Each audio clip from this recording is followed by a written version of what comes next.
Yes, so people, it's your boy Dre. This is Wtp Podcast. We are live and direct, bringing in all the fire. Don't forget to like, comment, and subscribe to your boy. Press that little notification bell button, and it'll tell you all the times that I've uploaded on YouTube. We have got our special guest today, DJ Bad Anju. Yo, what's going on, people? What's going on? Yes. Come on, tell me a bit about yourself, man. Well, yeah, it's been DJing for a while. Just turned 39 yesterday. Happy birthday. Thank you, bro. Thank Boop, you. boop. Yeah, just turned 39 yesterday. I've been DJing since I was the age of 15. So I've been in the game quite a while. Yeah, it's been a long journey for me, man. Did you have like a little set, like a little crew, like back in the days? Back in the day, yeah. Back in the day, I used to DJ. It used to be a grime thing back in the day. Back in the day, it was like I started on garage, went into a bit of grime. I used to be in a crew called Dark and Deadly. Okay. Oh yeah, I remember that. Yeah. To be in a crew called Dark and Deadly, innit? So yeah, it was all about MCing, spitting, I'm saying, little grime thing. All started in the playground and that. I'm saying, and yeah, it's house parties and stuff like that. So you've been through all of that, all of them phases. Yeah, man. It must be tough being a DJ because, like, I heard that DJs don't get no sleep. Constant air ringing, like, when it goes, like, constant. That's what I heard, isn't it? I don't know if it's true, isn't it? Well, you know what? The ringing in the ear, you get that more sound systems. Like when we used to deal with like more like the sound systems type of stuff, like, big 18 scoops, 18-inch box speakers, stacking them on top of each other. Like we used to get the ringing in your ears at the end of the night. You know what I'm saying? Yeah, but nowadays, sound systems, they're not like before, innit? You know what I'm saying? Because a lot of these clubs can't handle it. You know what I'm saying? Okay. Yeah. So I just wanted to ask you, like, who inspires you, or who's your idol who you look up to till now, like music-wise? Like, Music-wise? Yeah. Do you mean artists or? Yeah, do you mean... artists. It can be artists, whatever. Like, who inspired you? It could be a family member. You know what? Just being around. I got an uncle called Uncle Mike. Just his record collection was silly growing up. Just watching him playing music, and he used to have turntables, and I used to just watch him play music, and I used to just want to play music as well. And he used to be more like hip hop, and I used to just listen to the hip hop tracks, and I used to like I kind of grew up on like Tribe Called Quest, Busta Rhymes, all of that stuff, all the old school hip hop stuff, like NWA.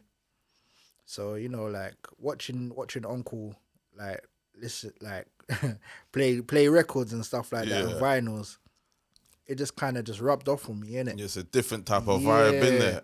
Yeah. And then was you thinking like, raw, this is my path? Like, yeah, like Uncle's collecting records. Like, let me start collecting records, kind of thing, innit? So I just started collecting records as well. So it just came in within my nature, innit?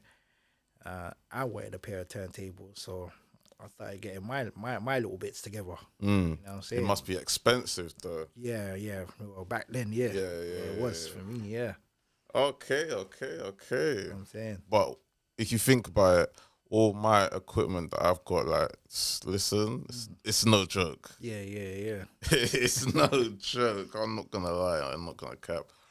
But I've seen you on like all socials, even in the newspapers, doing all good things. Like, you got different type of businesses and stuff like that. Talk to me about that.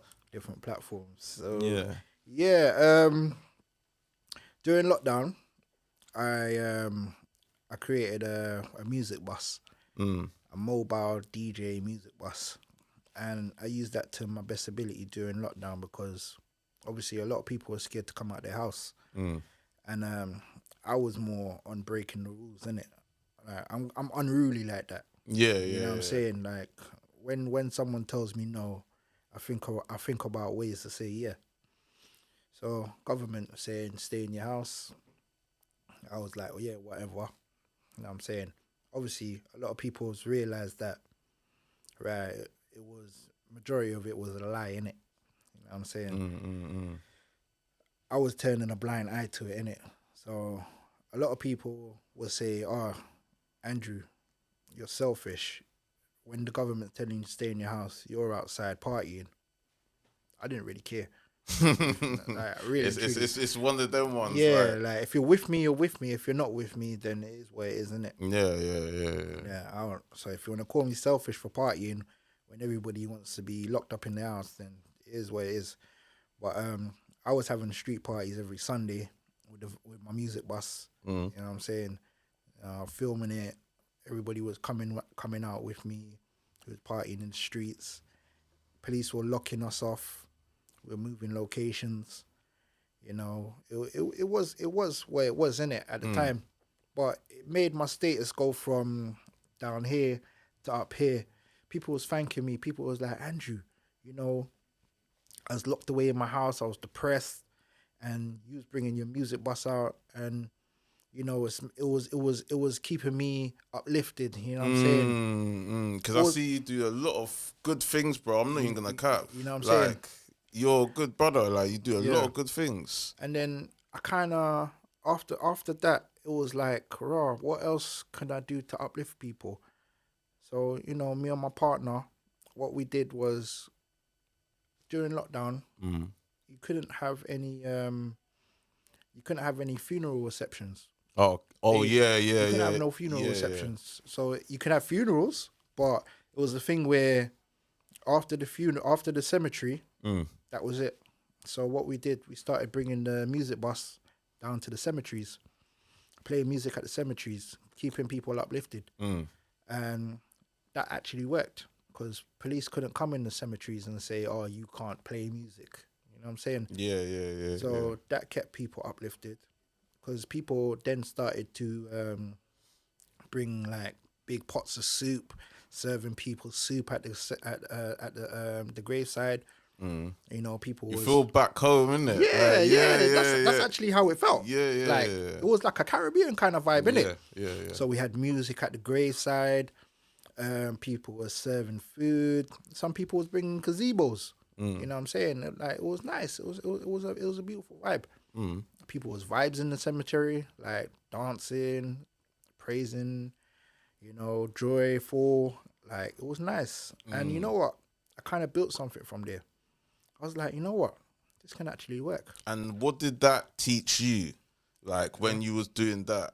Where it taught me. Yeah, what it taught you. It just taught me that, it taught me that we shouldn't have any silence at funerals because music plays a big part.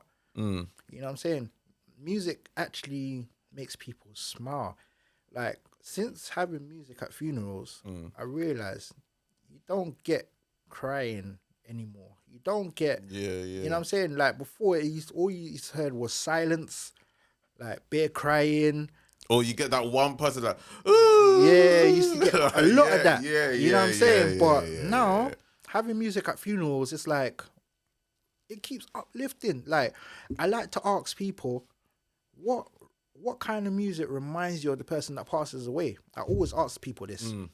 And you'd be so surprised what kind of music. Like, when people tell me their song requests, they say, look, man, my mum passed away. She used to play the song all the time. Like, I've had some crazy song requests. like, but it makes the families laugh. It makes the families, you know, happy, rejoice. Like, they're like, right, look, my mum used to love this song and I play it. The families, they love it. You know, I say it keeps everybody uplifted. So, yeah, it's a win-win, man. You know what I'm saying? And going back to, is it the boss, yeah? Yeah. Flipping, I see you getting different promotions from other people to play here, there, everywhere. And I'm seeing artists as well, like known artists. Well, so this is the thing. So tell me about that. All right, so I met a guy really great guy by the name of Zeb. Zeb is being like he's been like a God sent person. He's very big in the music industry, and with Zeb now, he has connects with so many different people because he's been in the music industry for so long. He's introduced me to so many different artists, so many different celebrities, and it's opened so many doors for me. Now, a lot of artists want to do collaborations with me, with the music boss as well. A lot of, like for instance, if an artist wants to bring out an album or something, a lot of artists want to put their album cover, like get the van wrapped in their album cover, want to roll out with the van. Because I've got the platform for it as well. Like I can open the doors, we can drive down central London.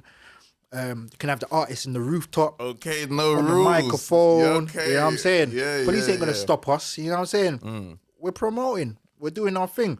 You know what I'm saying? We're not pulling up. We're not making noise. Well, we can do that. Yeah. But, police can only tell us to just jog along. You know what I'm saying? Yeah, You know what I'm saying? But you are at the same time, so they can't. You know what I'm saying? So can't say nothing.